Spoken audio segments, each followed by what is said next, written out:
कहने लगी जी आप तो कहते हो कि पति को जो है भोजन करा के फिर भोजन खाए, वो तो दारू पी के आता है, रात को बढ़ जाता है, क्या भोजन कराऊं उसको। तो हंसने लगे, कहने लगे उनकी बात नहीं है, ये उनके लिए है जो वफादारी के साथ गृहस्थ का धर्म निभाते हैं। तो पत्नी को चाहिए कि दिन भर पति जो है काम करता है तो उसकी जो है सेवा करे।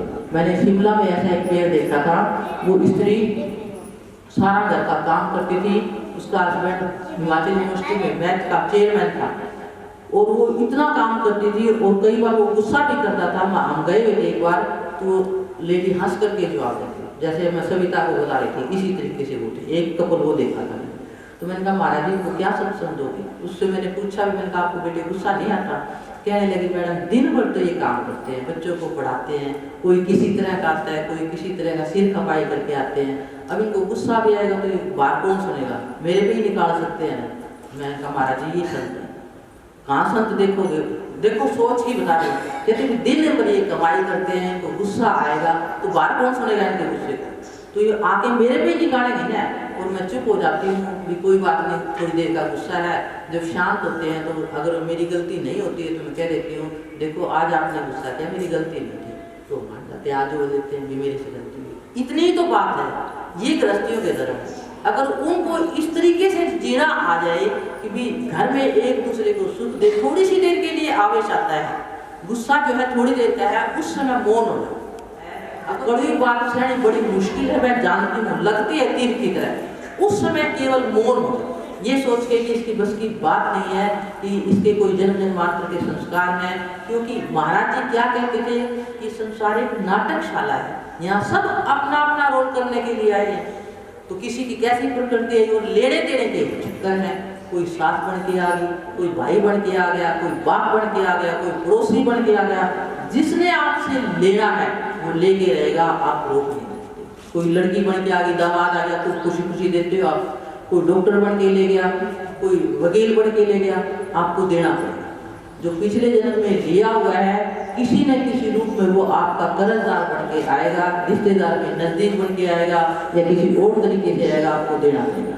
क्योंकि जितने हमारे यहाँ रिश्ते नाते बनते हैं ये सब जो हमारे पिछले जन्मों के लेने देने, तो वो जब बात समझ में आ जाती है तो उस टाइम मौन हो जाए, उसको गुस्सा आ रहा है, कोई बात नहीं, इसकी बस की बात नहीं है, हमें अपने कर्म का फल मिलेगा।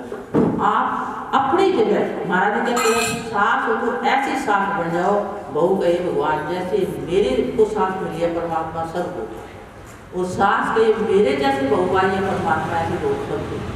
मतलब लड़की हो तो बाप के मुझे अपने बेटों में बड़ा फक्र है, लड़की हो तो ऐसी हो। अब मैं पढ़ने गई तो बाहर यूनिवर्सिटी में उस जमाने में कोई भेजना नहीं चाहता था लड़कियों को, तो मेरे पिताजी कहने लगे कि तू चली तो जा लेकिन बेटे ख्याल रखना, बहुत सज्जन थे मेरे पिताजी, बहुत विशेष आदमी थे। मैंने कहा पिताजी मैंने रामायण देखी और रामायण के संस्कार मेरे दिमाग में घर कर गए, रघुकुल रीत सदा चली आई, प्राण जाए पर वचन न जाए। मैं आपको वचन देती हूँ कि आपको मेरी तरफ से कभी कोई शिकायत नहीं। यूनिवर्सिटी में पढ़ी 3 साल क्या 5 साल 6 साल लगा के आई, MA की, MPhil की, PhD की, तो काफ़ी टाइम लगता था। और जवानी है, जवानी में मन बहकता है, पैर फिसलते हैं, तो मेरे साथ भी ऐसा हुआ। लेकिन नहीं, पिता को दिया हुआ वचन, मुझे पता कि वो किन हालात में मुझे पढ़ा रहे हैं, तो अपने आप को सोचती थी नहीं ऐसा काम नहीं करना कि पिताजी के नाम की बदनामी हो और अपने आप को वहाँ से हटा दिया, अपने मन को नहीं बदल दिया।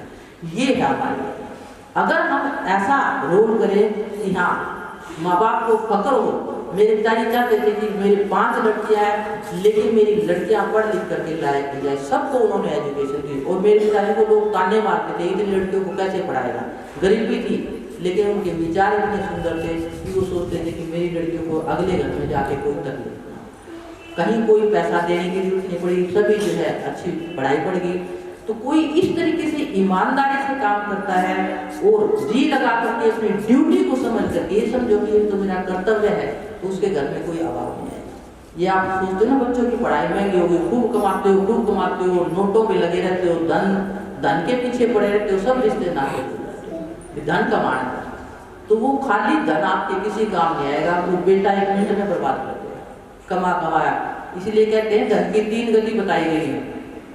प्रथम गति क्या है, जो दी जाती है जरूरत, जो धन होता है जरूरत से ज़्यादा, तो वो धन अगर जो है सात्विक दान बोलते हैं उसको, इस तरीके से दिया जाए कि देने वाले को पता और लेने वाले को, जरूरतमंद को दान दिया जाए और उसके पीछे कोई उसका वो ना हो, ये सोचे कि देने वाला तो कोई और ही है। जैसे वो कहते हैं अकबर बादशाह के जो है चाचा का लड़का रहीम शायद बताते हैं, कृष्ण भगत था, तो वो जो है खजानची था, तो दान देता था। एक बार जरूरतमंद को काफ़ी दान दिया तो उसने नीचे आ, तो लेने वाले ने कहा सीखे कहाँ नवाब जो ऐसी देनी दें जो कर नीचे करो तो नीचे भी, आप जैसे हाथ ऐसे करते हो देने के लिए तो आपके नैन जो है हाथ ऊपर करो, आप नीचे झुकी रहते हैं, जो कर ऊंचे करो तो नीचे नहीं। उसने क्या कहा रहीम ने, डेढ़ हाथ कोई और है भेजत है सो दिन, लोग भ्रम हम पे करे भेजत सो दिन, लोग मेरे पे भ्रम करते हैं कि मैं तो कोई देने वाला हूँ नहीं, उसने दिया है तो मैं दे रहा हूँ, अपने आप को निमित्त बना रखा है, नहीं तो मेरे पास कहाँ थे, हम तो खाली हाथ आए हैं। ये सात्विक दान है। राजसी दान कौन सा है, जो दिखावे के लिए किया जाता है। दिखावे के लिए कैसे भी, हाँ हमने धर्मशाला बनवा दी, बोर्ड लगे जाते हैं ना, या फिर कई घरों में आप देखते हैं सास जो है भाभी देखते हैं ननद को दे दी और लड़की को दे दी, गली में 4 लोगों को बताती है वो आई कि मैंने इतने कपड़े दिए, इसको इतना हो गया, कुछ मतलब बताने की जरूरत नहीं है। जो चीज़ दे दी तो उसको गीत मत गाओ, नहीं तो वो उसका यही पुण्य खत्म हो जाता है। उसका पुण्य इतना ही है जो आप चाहते हैं उसका यश कर दिया, बस इतना ही। तामसी दान कौन सा है, जो जबरदस्ती, जैसे चंदा चिट्ठे वाले आ गए, आप देना नहीं चाहते फिर भी आपको देना पड़ता है कई बार, या फिर भिखारी को भी सुना करके कमाता क्यों नहीं करता, दे भी दिया और कुड़ के देते हैं, ये तामसिक दान है। इसी तरीके से व्रत है, व्रत करते हैं, ये भी 3 प्रकार के बताए हैं। सात्विक व्रत, सात्विक व्रत क्या है, जो किसी खास उद्देश्य से किया जाता है। जैसे मान लो व्रत का होता है नियम, मान लो आपने नियम ले लिया आज मैं दिन भर मौन रहूं, ये व्रत ले लिया और उस आज पूरा दिन जो सुमरन करूंगी भाई, वैसे तो मन टिकता नहीं है, मन टिकाने के ले लिया कि आज मैं पूरा दिन जो है सुमरन करूंगी तो मौन रहूंगी, बोलूंगी, तो अच्छे काम के लिए। या फिर उसके बाद व्रत तोड़ूंगी तो किसी जरूरतमंद को दान दूंगी, किसी जरूरतमंद की अच्छी जगह पुण्य का गाय को दे दूंगी या वो करूंगी, ये सात्विक व्रत। राजसी व्रत क्या है, जो राजसी व्रत जो है जो लालच के लिए, स्वार्थ के लिए किया जाता है, अच्छा स्वादिष्ट भोजन मिलेगा तो, या फिर देखा देखी किया जाता है। जैसे आप देखते ना आज एकादशी का व्रत है, आज सोमवार का व्रत है, आप 1600 व्रत कर लो तो उसका ये फल मिलेगा। लेडीज ज़्यादा करती है व्रत, तो उसमें कईयों को तो देखा देखी करते हैं, ठीक है ना, और कई जो है वैसे कर लेते हैं कि हाँ ये पुण्य होता है, मतलब उसका कोई विशेष ज्ञान नहीं है और खाने के लालच में, खाने के लालच में भी कर लेती है। मेरे को खुद को पता है, जब मैं छोटी थी तो जन्माष्टमी का व्रत आता था।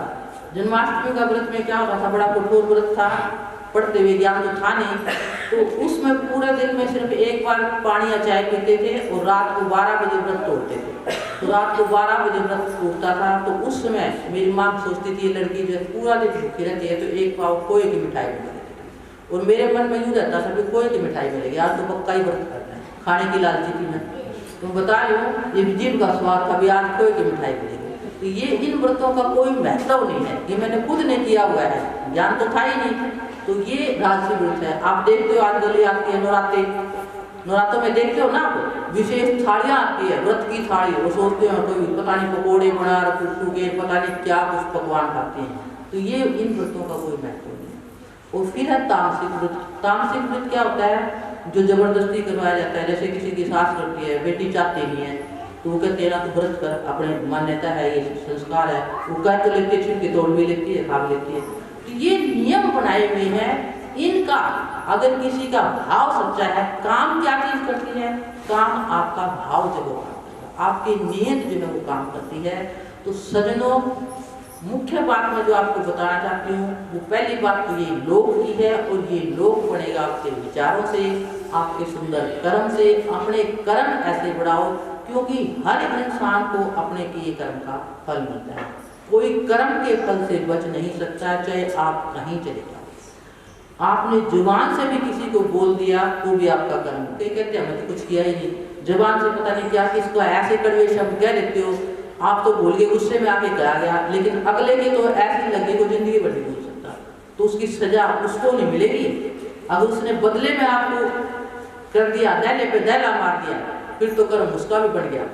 और यदि जो है वो ये सोचे भी इसकी बस की बात नहीं है, वो तो माफ कर देता है, लेकिन उसने जिसने बोला है उसका कर्म, उसको सजा उसकी जरूर मिलेगी, बच।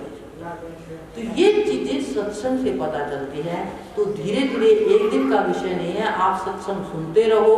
और मैंने तो जब महाराज जी के जो सत्संग सुने या उनके पास रही तो उनकी किताबें भी लिखवाई हुई हैं, वो किताबें लाई हुई, मैं ज़्यादा तो नहीं लाई, वो कहने लगी किताबें पढ़ी हैं, क्योंकि महाराज जी ने इस गाँव में बहुत सत्संग किए हैं। तो घर घर किताबें हैं, जिनके पास नहीं है, जो चाहते हैं वो ले जाना, तो उनमें यही ज्ञान भरेंगे, सब ज्ञान बताएंगे।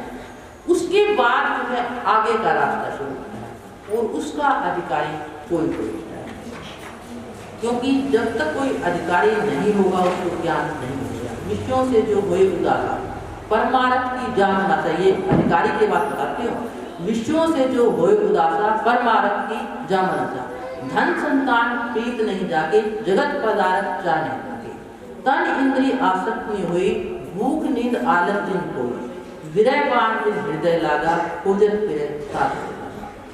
अगर कोई ऐसा अधिकारी है जिसके ये ऐसा बाण लगता है कि मैंने तो नाम मिले तो नानक जी, मुझे तो नाम ही चाहिए और कुछ चाहिए ही नहीं, तो ऐसा जिज्ञासु जो है उसको कोई न कोई संत जरूर मिलते हैं। कहाँ मिलेगा? उसकी इच्छा के अनुसार कहीं भी मिल जाएगा, उसको घर बैठे मिल जाएगा, पड़ोस में मिल जाएगा, कहीं और मिल जाएगा, तो उसको गुरु घर बैठे उसकी चाह, उसकी तड़प होनी चाहिए, क्योंकि इस संसार में किसी चीज का अभाव नहीं है, जहाँ चाहो।